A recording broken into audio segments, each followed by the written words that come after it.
En 2020, mientras el mundo vivía una pandemia sin precedentes, un grupo de reporteros se adentró en los hospitales y centros de atención en Colombia, documentando la lucha diaria de los profesionales de la salud para enfrentar el COVID-19 en todo el país. 5 años después, esta serie documental ofrece un espacio para reflexionar sobre las falencias del sistema de salud en su momento, las lecciones aprendidas y los desafíos hacia un sistema de salud preventivo, predictivo y resolutivo. Hoy llegamos al último capítulo de esta temporada, un episodio que no solo rinde homenaje a quienes perdieron la vida en la primera línea, sino también abre una ventana hacia el futuro de la salud en Colombia. Soy Luisa Fernanda Borges y les doy la bienvenida a Héroes en Pandemia, una coproducción de RTVC, el Sistema de Medios Públicos de Colombia, y Tres Mentes Comunican a través de Señal Colombia, la señal de la gente.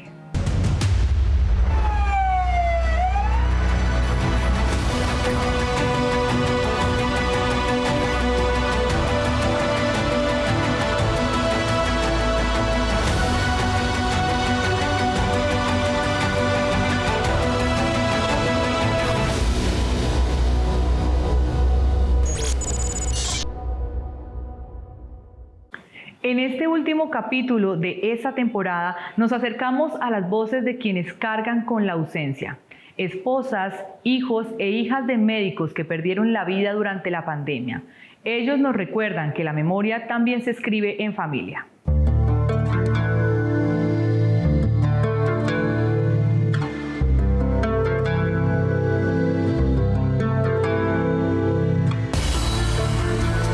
Jason Javier Marín Navarro, médico general, médico barranquillero.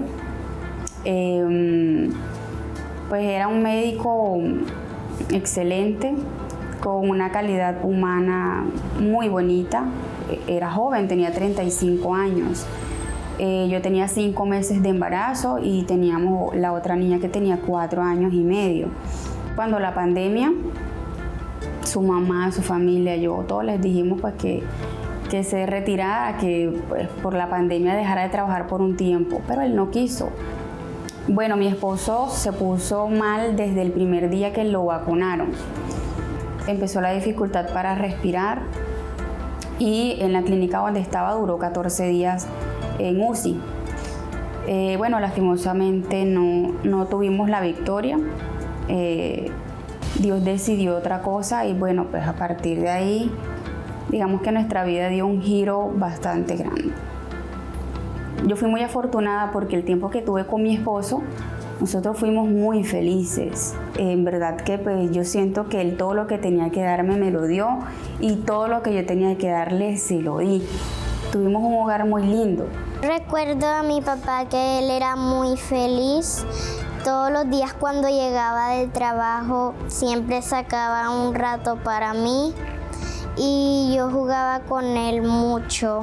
Y pues igual en la casa también siempre hablamos de papá. Mi esposo tiene un lugar muy especial, aunque no esté físicamente, sigue teniendo un lugar muy especial en nuestras vidas. Y pues él dio su vida, pero nosotras quedamos solas. Me di cuenta que ser doctora es algo lindo y quiero salvar vidas como mi papá, y mi papá estaría muy orgullosa de mí. El dolor y el orgullo conviven en quienes vieron a sus seres queridos entregar la vida en la primera línea. La historia se repite en cada familia, en cada hijo que nombra a su padre como un héroe.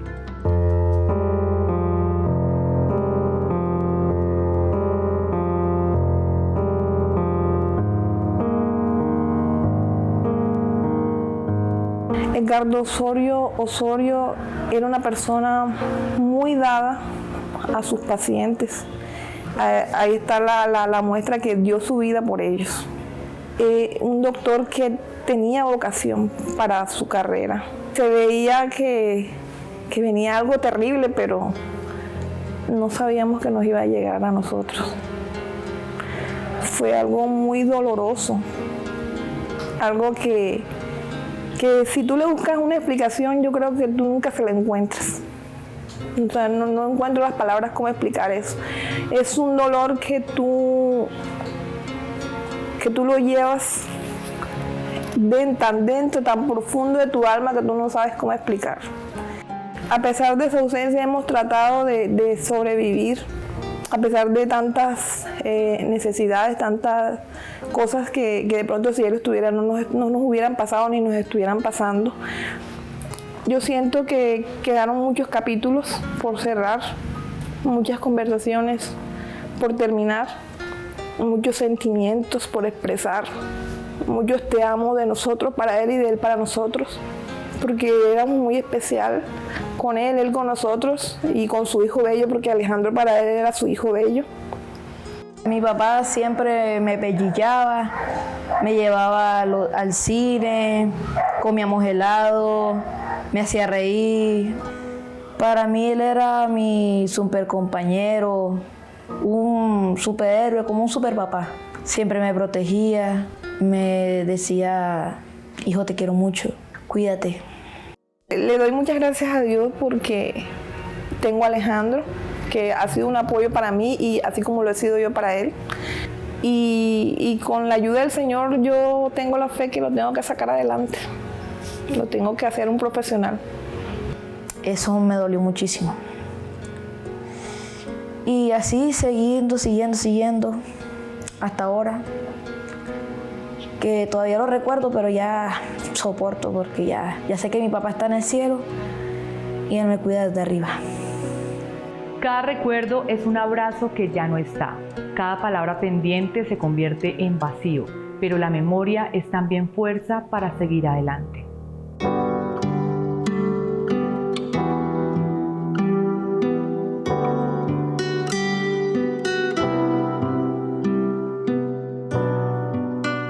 El doctor Prieto, bueno, un médico excelente, al 100%, fue un médico de una clínica de tradición en Barranquilla, con más de 18 años de trabajo en esa clínica, médico de urgencias, ayudantías a médicos cirujanos, médico de hospitalización, cuidados intensivos. Un profesional muy íntegro siempre en todo lo que hizo, muy dado a su trabajo. Lo recuerdo como una persona tal vez muy firme en sus decisiones, alguien que la gente lo menciona y lo recuerda como una persona carismática, amable, tal vez talentosa. Pero enferma por una celulitis en la pierna, un proceso infeccioso, pero en vista de que no mejoraba con el plan de antibiótico que tenía en casa, se decide traslado a la urgencia. Le realizan todos los exámenes de laboratorio, piden valoraciones por especialistas y deciden trasladarlo a una sala de hospitalización donde quedó por más de una semana.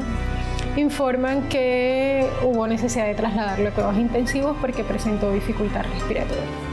Fue un proceso de unos 10 días, más o menos, hasta el desenlace final, que fue el 23 de junio, a las 5 de la tarde, que llama el médico en turno de cuidados intensivos a informar del fallecimiento.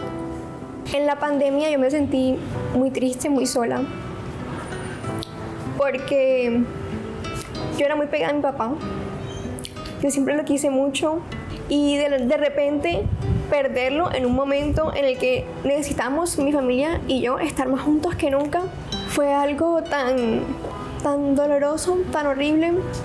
Fue un cambio muy duro. Yo estaba muy niña y siento que tuve como un choque de realidad. En medio del duelo surgió un espacio de sanación. La Fundación Médicos Amigos creó una iniciativa para transformar el dolor de los niños en palabras, cuentos que sanan. Desde la pandemia, cada año la Fundación honra a los trabajadores de la salud que fallecieron por COVID con un homenaje. Pues quisimos como inmortalizar de alguna manera a estas personas y pues quién más que sus familias para hacerlo. Entonces identificamos que muchos de los niños que acompañábamos tenían procesos de duelo patológico, ¿sí? Entonces decidimos a través de la cuentoterapia hacer un ejercicio que creo que no se ha hecho mucho, de acompañar ese proceso de duelo y de alguna manera resignificarlo a través de la escritura. Decidimos aplicarlo como una herramienta metodológica para acompañar a estos niños y salió el cuento. Cuentos que son historias muy bonitas. Nos dan unas charlas con una psicóloga que está en la Fundación para los Niños para ayudarlos a soportar ese dolor. Nos comentan que tienen un proyecto donde los niños elaboren un cuento para hacer un libro, que ese cuento constara de la experiencia que habían vivido ellos. Ellos se enfocaron en que ese libro de cuentos era con el fin de que los niños pudieran expresar esos sentimientos reprimidos que tenían por haber perdido a su papá, a su mamá o a su familiar. Pues los niños empezaron a plasmar ahí sus sentimientos, pero a través del cuento, en dibujos, en cosas. Ellos sacaron como esa parte creativa que tenían guardadita, porque Dios nos dio dones a todos y solo necesitamos despertarlos. Entonces, ese don que tenían ahí guardado, muchos niños los despertaron. Y yo creo que en mis hijas se despertó al 200% y lo han venido desarrollando. La idea era como acompañar ese proceso de duelo y que ese duelo se resignificara a través de la escritura. Entonces la idea de los cuentos era sanar de una u otra manera. A nosotros nos piden que hagamos un cuento, nosotros mismos, que cómo sucedió la historia, qué pasó, cómo vivíamos, qué pasó cuando ellos murieron. Mi texto se llama Superpapá. Mi papá me llevaba al colegio y para mí era una felicidad poder estar a su lado, porque hablábamos mucho, me hacía reír a toda hora. Era mi superpapá, mi super amigo, mi super soporte. La creación del cuento y hacer parte de este libro me pareció un honor, me encantó. Fue un proceso de aprendizaje y crecimiento donde desarrollé muchas habilidades, donde me encontré a mí como persona, pero también pasé por momentos difíciles, momentos en los que me sentía perdida, en los que no podía simplemente expresarme. Entonces, pues el libro, mi cuento está basado en una experiencia. Estaba bien sentirse mal, llorar, enojarse, siempre y cuando no lastimes a nadie. Siempre va a haber otra opción. Esa es la última parte, que de hecho la quise poner ahí porque sentí que contrastaba mucho con la historia, porque eso fue algo que me tocó aprender a mí solita. El cuento que está en este libro no es el único que he escrito. Yo también he participado en competencias o eventos de la Universidad del Norte y porque siento que se me da mucho escribir. Escribo poemas, de pronto prosa, cuentos, novelas, intento, y siento que es sí un escape de la realidad, es como crear mi propio mundo o inspirar mi propio mundo en lápiz y papel. En el salón de clases había una chica la cual no era muy agradable para Sarini y no era muy agradable para esta chica tampoco. Ellas eran como el agua y el aceite. Las reglas eran: no me tocas, no te toco, no me miras, no te miro, no me hablas, no te hablo. Era algo bastante complicado para Sarini, ya que esta niña la sacaba de quicio de una manera celestial. Mi cuento se llama No todo se arregla con una pelea. Escribí este cuento porque cuando mi hermana nació, yo siempre soñé que no iba a pelear con mi hermana. Había una vez unas gemelas que se peleaban mucho, pero siempre había un hada que las observaba en silencio y miraba todas las peleas que tenían todos los días las gemelas. Siempre las estaban regañando por las constantes peleas. Pues son cuentos muy bien elaborados, muy bonitos y digamos que nosotros no le pusimos como un camino a la historia, ¿no? dejamos que cada uno de los niños fuera como muy independiente en cuanto a lo que quisiera escribir. Y nada, son niños definitivamente maravillosos. Muy buena, porque además de ellos despojarse de ese sentimiento que tienen interno que da dolor, también muchas personas de Colombia y no sé si de otros países también conocen la historia de todas las familias que perdimos ese ser querido. Hoy en día mi mamá y mi hermano me dan mucho amor y comprensión, pero aún así tengo ese vacío en mi corazón. Espero que Dios me siga ayudando a superarlo. De cada historia surge una lección. Los niños y niñas con sus cuentos nos enseñan que la memoria no se trata solo de recordar el pasado, sino de construir un presente más justo. Las voces de las familias nos recuerdan que el sacrificio de sus padres no puede quedar en vano. Necesitamos un sistema de salud preventivo, predictivo y resolutivo que valore a quienes cuidan y protegen a quienes más lo necesitan. Hoy cerramos esta temporada. Queremos mirar hacia adelante. El futuro de la salud en Colombia es una deuda pendiente, un sistema que deje de ser negocio y se convierta en un derecho. Para entender cómo lograrlo, escuchamos a quienes han estudiado y vivido estas transformaciones. Cuando hay una epidemia como una situación particular que vemos ahora de fiebre amarilla, entonces es cierto que la fiebre amarilla tiene una letalidad, es decir, se mueren muchas más personas, pero hay muchas personas que se vacunaron, hay otras personas que están expuestas, hace que solamente un grupo de personas se pueda infectar porque solamente es donde ahí está el mosquito.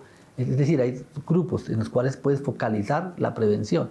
En este caso, en COVID era todo mundo somos susceptibles y eso hace la diferencia.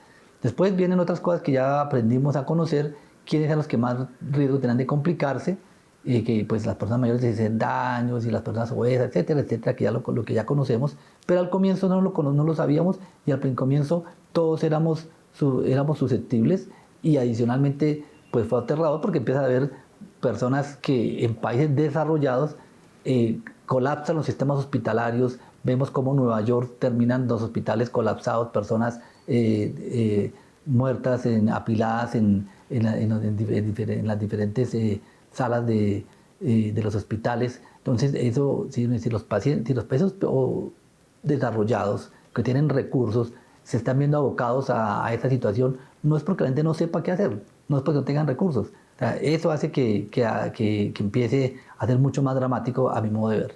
Uno de los puntos claves es mantener lo que se llama la vigilancia epidemiológica, que es seguir haciendo la búsqueda activa, o sea, no esperar que suceda para darnos cuenta.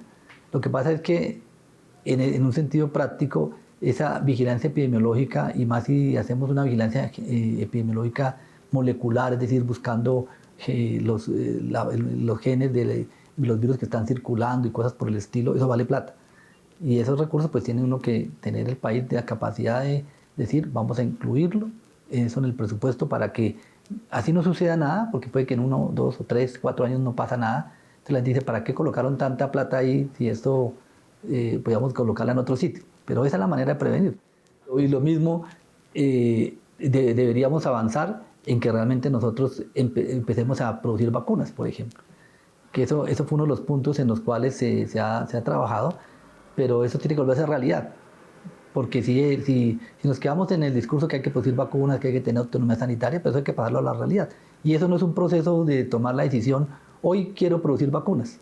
O sea, esa decisión va acompañada de formar gente para que las puedan producir, es decir, necesitamos químicos, biólogos, crear un ecosistema de investigación específica para producción autónoma. Los médicos tenemos que tener una conciencia ética de que ese sistema no puede seguir así.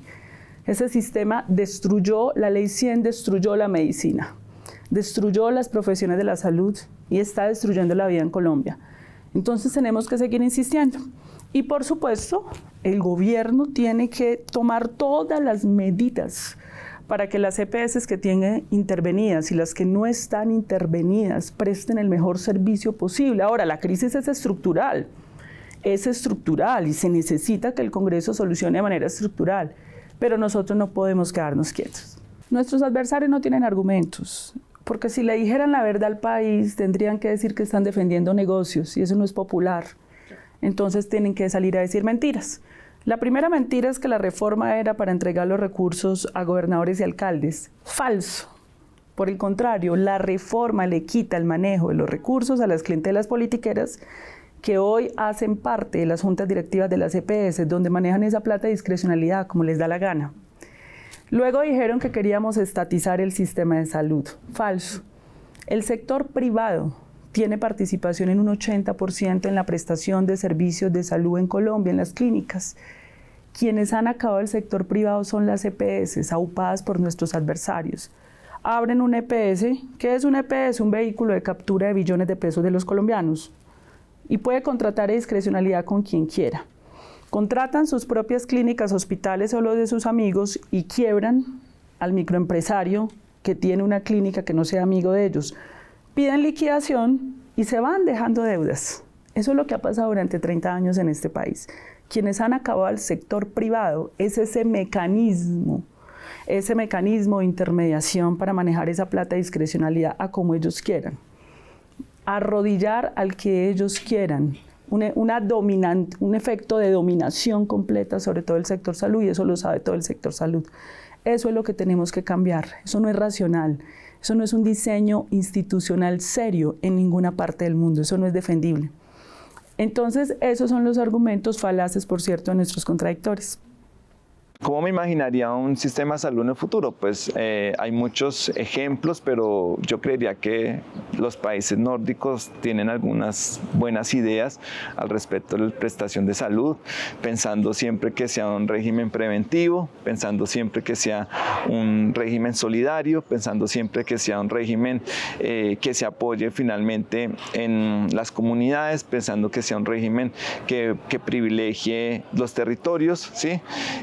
Y que pues fundamentalmente tenga un impacto en lo que es el indicador más importante, que es la expectativa de vida de la población colombiana. Curiosamente, por ejemplo, a gente que van a dar gloria el régimen de salud de Estados Unidos, que es un régimen muy asociado a lo mercantil, Estados Unidos está viviendo algo inaudito, y es que Estados Unidos está viviendo la caída de la expectativa de vida.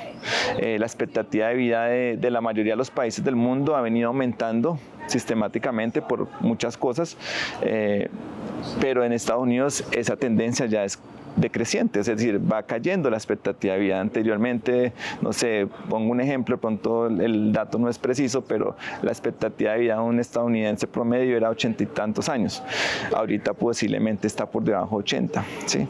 Y esa es una crisis terrible que es resultado del régimen de salud que tienen en Estados Unidos. Entonces hay que mirar que inclusive pensemos en régimen de salud, no sé, de países en desarrollo que están siendo exitosos, no sé, Oriente, Occidente de los países nórdicos, sí, que se privilegie esto, que sea la salud como un derecho. Con estas voces cerramos nuestra primera temporada. Las historias de las familias, los cuentos de los niños y las reflexiones de los expertos nos dejan un mismo mensaje. La salud no puede seguir siendo un negocio. Debemos construir un sistema preventivo, predictivo y resolutivo que cuide a los pacientes y también a quienes entregaron su vida en la primera línea. Gracias por acompañarnos en este viaje de memoria y aprendizaje. Esto fue Héroes en Pandemia, primera temporada, una coproducción de Señal Colombia y Tres Mentes Comunican. Hasta pronto.